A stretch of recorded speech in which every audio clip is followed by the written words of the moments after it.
Having someone who's living in the woods on your island who still thinks that World War II is going on, stealing all your food, and sometimes killing people.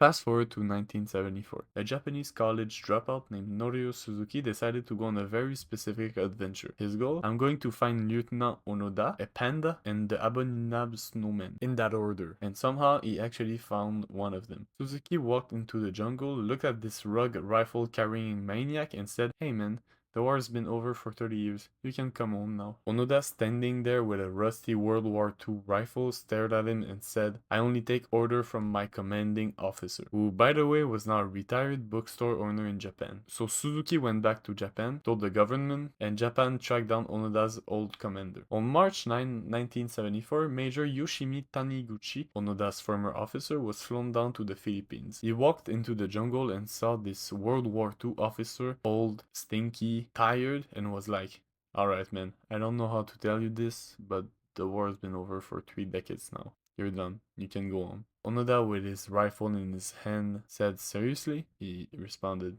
"Yeah, seriously." "So you're telling me that I've been fighting for no reason for 30 years? Pretty much, yeah. Onoda just stood there, processing the fact that he had spent his entire adult life fighting a war that no longer existed, and just said, "Okay, let's go home."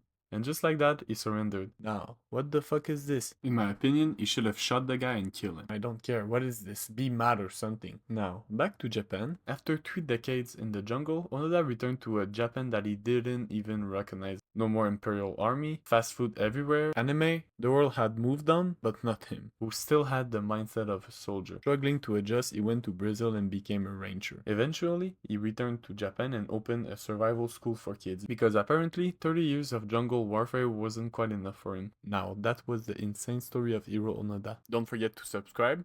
Bye bye.